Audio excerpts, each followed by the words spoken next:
Hi guys, this is Alea Jen and welcome back to my YouTube channel. So for today's video, ano nga ba yung dadalhin natin kapag nag-flight na tayo papunta dito sa Hong Kong bilang domestic helper? So, as of today, naka-jacket na ako kasi malamig na.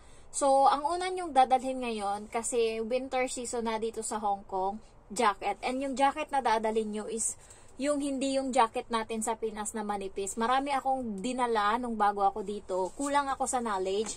Pagdating ko dito is marami akong dala na jacket na galing Pinas and akala ko okay siya. Pero pagdating dito guys, tumagos yung lamig. So hindi ko nagamit and inuwi ko na sa probinsya. Pinabox ko na nung nakaraan. And etong jacket na ibinili ko is merong parang balahibo sa loob na hindi siya yung manipis. So, dito, mapoprotektahan yung balat mo sa lamig talaga as in. So, and dapat guys is ganito, may siya, hindi ako bibili na ng jacket na walang gantong zipper na buo. Kasi nga, kung hindi siya ganyan, mahirap siyang gamitin. Kasi minsan, mainit siya pag sinarado mong buo. Kaya minsan, nakalabas lang siya na ganyan. And guys, kunin nyo yung ganito din. Yung mahigpit yung dito. Kasi kapag naguhugas ka, tapos yung straight lang na jacket, katulad ng iba, pag inaangat mong ganun, mahuhulog siya. So, babagsak uli. Ganun ka naman ang ganun. Naranasan ko yan sa isa kong jacket and tinapon ko na yun. Tinapon ko na. Nung nag-summer, pinagtatapon ko yung iba kong winter na damit. So, ngayon, wala. Konti na lang yung natira and nagbibili-bili ako. Ito 70 ko lang to nabili. Gusto ng amo ko, nakita niya tuwa siya and sabi niya favorite niya daw na kulay is purple. Tapos Kuromi, yung parang carton siya sa likod. Tingnan nyo. Ko lang to, 70 pesos ko lang to nabili. Ayan, ganyan siya sa likod. Ayan. Siya, maluwag siya sa akin kasi hindi pwedeng masikip. 70 ko lang. Kailangan yung dadalhin nyo is ganito, yung buo yung zipper, isa or dalawa. Kasi guys, yung amo ko, nagsisimula yung winter ngayong ngayon na, November katapusan, magdi-December. So, matatapos yan siya March. Yung amo ko, yung jacket niya na suot, walang laba-laba yan, yung isang jacket niya. Isa lang yung jacket niya na sinusuot dito sa bahay. Walang laba-laba yan sa loob ng ilang buwan. Yan lang yung gamit niya. Kaya kayo dalawa para palitan. Ako kasi may isa pa ako doon. Pero yun hindi siya ganun kalakas ng pang winter talaga. Hindi siya ganun kakapal. Hindi katulad dito kaya gusto ko to. And yung panglabas ko na jacket din is ito. Para may idea kayo. Ito yung pang winter ko sa labas. Bawal kasi kami dito sa loob ng bahay. Pag yung sa labas na jacket, hindi pwede siyang gamitin dito sa loob na jacket. Kaya dapat iba yung pangloob and panglabas nyo na jacket. Kasi yung mga amo dito masiselan. Also, yung bilhin nyo na mga pajama or is yung mabalahibo. Ito yung suot ko ngayon. Yan, pang winter na talaga. And yung mga pantalon ko is makakapal yung loob. Yan. Mahilig ako mag-jogging pants. Ito, makapal to siya. Kaya, napoprotektahan. Ayan. Makapal. Napoprotektahan ako. Kaya minsan, sinasabi ng amo ko, hindi ka ba nilalamig? Hindi nila alam na yung pantalon or yung pants na suot ko is makapal yung loob. Kaya, medyo okay siya sa pakiramdam. And also, magdala kayo ng gamot. Maraming gamot. As in. Kasi masakit siya sa ilong. Masakit siya dito. Ayan. Tapos, nagdadry yung katawan nyo. So, magdala kayo ng moisturizer sa mukha and sa balat. Ayan. So, lotion, ganyan. And also, hood. Ayan. Hood. Pag nasa labas. And gloves na pang winter. Kasi nga, sobrang lamig talaga. Nangangagat yung lamig dito as in. Ayan. So, dala kayo ng pagkain din. Kasi yung mga amo dito, buraot minsan. So, at least kahit papano, meron kayong pang isang buwan. Dalhin nyo yung mga pagkain na nakabote ba halimbawa para in case meron kayong pagkain dito. So, next is tinapay. Magdala kayo gatas. Ayan, damihan nyo. Mahal yung gatas dito. So, mahal na kapag nandito. And,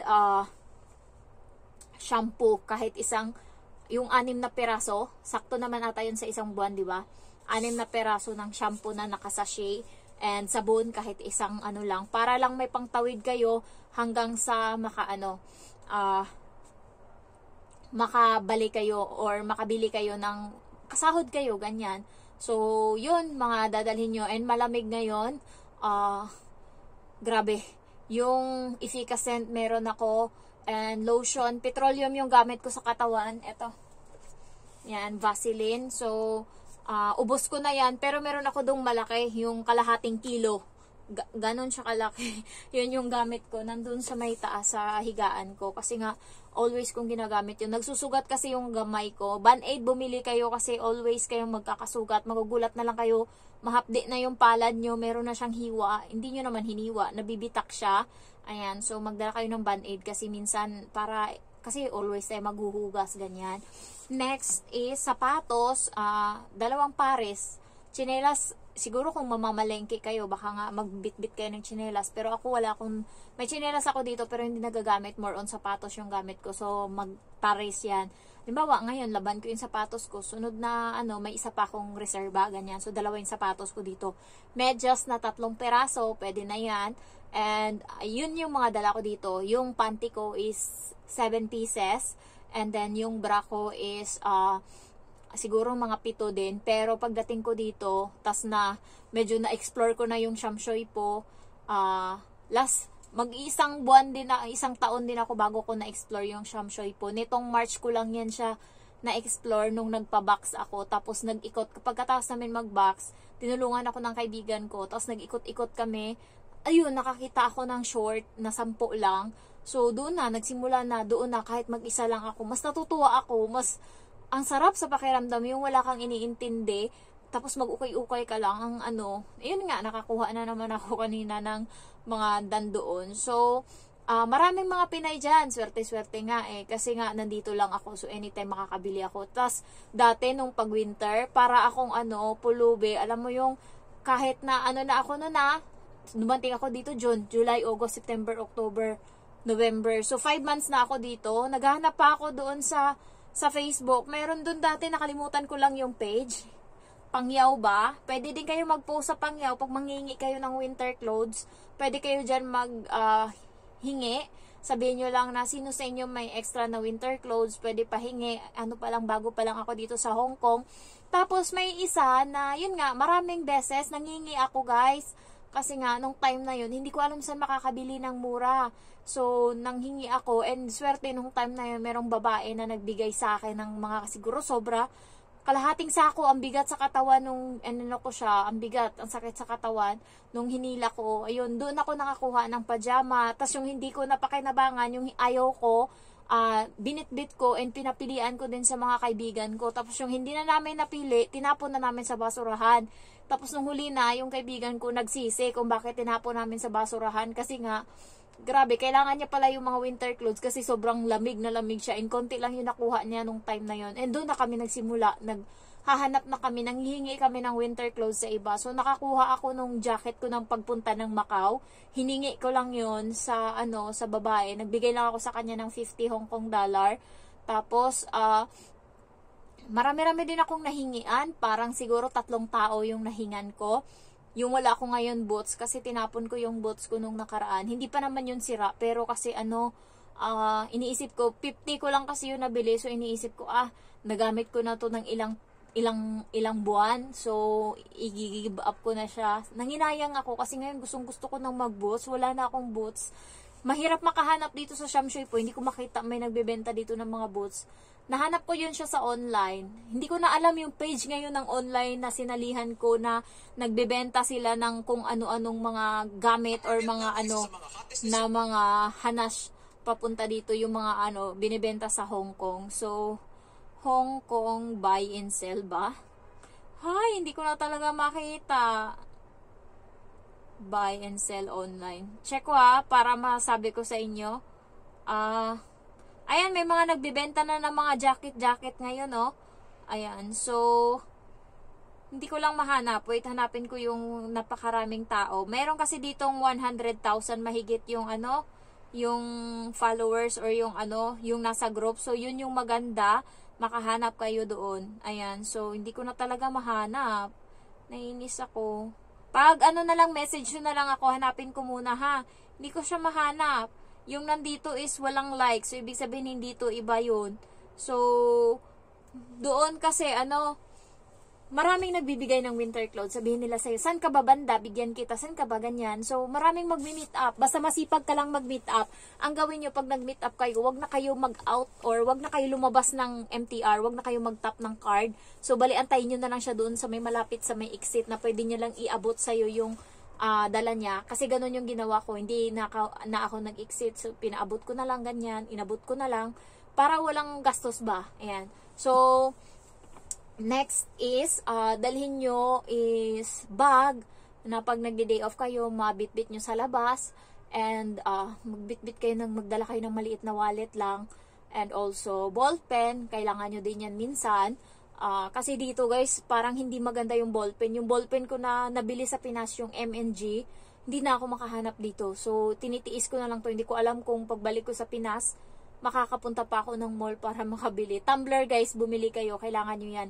Lalo ngayon na winter, at least kahit papano maligam-gam yung tubig nyo sa labas kasi sobrang lamig talaga. And ano pa ba? Yan, toothbrush, magbitbit kayo. Pagkain yung binitbit ko dati. Ang dami kong dalang pagkain. Tas damit ko dati puro mga pang summer and winter. Tas pagdating dito, wala na akong napakinabangan. Hindi pala pwede. So, kailangan yung dalhin nyo is totoong pang winter talaga. Hindi yung winter natin sa Pinas na inaano-ano natin, jacket natin doon. Hindi pala ganun yun. So, next is, ano pa ba yung mga binitbit ko? Gamot, guys. Kailangan nyo yan. Kasi dito sa Hong Kong, masakitin ka talaga ngayong uubo ka talaga. Ayan. So, yun lang naman. Tuwalya. Kailangan mo yan. Yung tuwalya ko, isa lang to. Niisip siguro ng amo ko, hindi to nilalaban yung tuwalya ko. Kasi nga, hindi nila nakitang sinampay ko to. Pero hindi nila alam, pag naglalaba ako ng bedsheet, pag naglalaba ako ng damit nila, hinahalo ko to. So, pagkatapos, dito ko na lang sinasampay sa kwarto para hindi halata na galing dun sa labas yung tuwalya. So, yun, malinis to, maputi to. Mas maputi pa nga tong tuwalya ko kaysa sa kanila eh. Next is, halos yan lang naman guys, yung kailangan. So far, ayan, deodorant, and then perfume, meron ako lipstick, tapos pulbo, ayan, nagdala din akong papel, kasi kailangan yan dito notebook. Yan, ito pala yung notebook ko, tinapon ko na yung una. Andito yung kung ilang holiday meron kami ngayong 2024, so 14 holidays, sinulat ko kung ano yan, tapos dito yung mga achievement ko sa buhay, naka-check yan, yung mga nagawa ko na, tapos yung mga hindi ko pa nagawa is hindi pa naka-check. So, dito ko din sinusulat yung mga pagkain na hinahanda ko para sa amo ko. Ayan. So, meron ako ditong GIL na ribbon. So, Jesus is Lord. Nung nagsimba ako doon, binigyan kami na ito. So, tinago ko siya. Remembrance ko. And, ayan. Tinago ko lang. Ayun lang naman so far. Tapos, kung yung cellphone nyo, i-secure nyo na yan. Bumili kayo ng, kung alam yung luma yung cellphone nyo, bumili kayo ng casing dyan sa Pinas. Kasi ako, pagpunta ko dito, isa lang yung casing ko. Tapos, nung nandito na ako 1 year na mahigit, sira na yung casing ko. So, buti na lang may subscriber ako na pumunta dito sa Hong Kong. Nagpabili ako sa kanya ng 3 casing ng cellphone ko na luma. Para may palitan ako. And, yung tempered glass nyo kung basag na yan, palitan nyo na kasi pagdating dito sa Hong Kong, makakakita ka rin naman. Pero kasi hindi mo sila makakausap ng matino kasi ano sila, Chinese. Ayan. So, ayun lang guys. Huwag nyo masyadong bigatan yung dala nyo. Basta ang importante lang, yung mga pang personal needs, cotton, ganyan. Mahal yan dito. Yung ano ba yung nakita kong mahal sa Central. Kung nagtatali kayo ng buhok, bumili kayo ng pantali na madami na. Kasi dito mahal-mahal na din siya kahit papano. And panty, ayan, nagbebenta din naman sila doon. Yung sa mukha, RDL yung gamit ko. BL guys, huwag niyong kalimutan kung mahilig kayong maglagay ng BL sa mukha. Bumili na kayo ng madami dyan. Mahal na dito. And, tumbler, tapos na, 'di ba? Yun lang naman. And baunan. Kung gusto nyong maka-adequate ng pagkain, magbili kayo ng baunan dyan. And lagay nyo sa kusina para in case doon nyo lagay-lagay. So far, yun lang. Tuwalya. Payong. Ewan ko kung makakalusot yung payong sa airport. Pero mahal na dito yung payong. 60 Hong Kong dollar. Sa pera natin, 6 times 7 equals 42. So, 420 pesos na sa pera natin yung payong nila dito. So, bumili kayo ng maliit lang, handy lang na payong. Etong payong ko is, nung bago ako dito sa Hong Kong, binili ko to sa halagang 25 Hong Kong dollar. So, sa pera natin is nasa 200 pesos. Manipis lang siya guys, pero hindi naman ako mahilig magpayong pagka umaalis lang tas umuulan. Sira na to siya, may sira na to, napukling nung nag-hike kami sa Kai Kong Ling. So, grabe, lumakas yung ulan bigla. Tapos, nataranta na ako ba? As in, basang-basa na ako. Yung cellphone ko, basa na. Tapos, binubuksan ko yung payong. Ayaw magbukas. Tapos, yung hangin, sobrang lakas. Nandun na yun sa pinakatuktok ng bundok. Wala ka matatakbuhan. Kahit, alam mo yung para kaming tanga, tumatakbo kami. Pero wala din naman kaming masisilungan kasi walang puno. As in, nasa talaga. So, takbo kami ng takbo. Wala ding magawa. So, ang ginawa ko, inopen ko yung payong ko. Ayaw mag-open. Ang ginawa ko, kinuha ko na lang yung plastic. Parang basurahan na plastic. Nilagay ko yung ko sa loob, yung bag ko, lahat-lahat. Wala, nagpabasa na lang ako. Importante yung mga gamit ko is nakalagay sa loob ng plastic. Ay, grabe talaga yung napagdaanan ko na. Natuyo na din kami pagkatapos ng ulan. Siguro mga 10 or 15 minutes, natapos na yung ulan. Uminit na naman, ang baho na namin, tapos umulan uli, uminit uli. Natuyo na lang kami guys. Yun yung mga experience ko dito sa Hong Kong. Kaya ang dami kong babauning memories kahit na ilang pa lang ako dito. So ayun lang guys. Thank you for watching and I love you all. Bye-bye.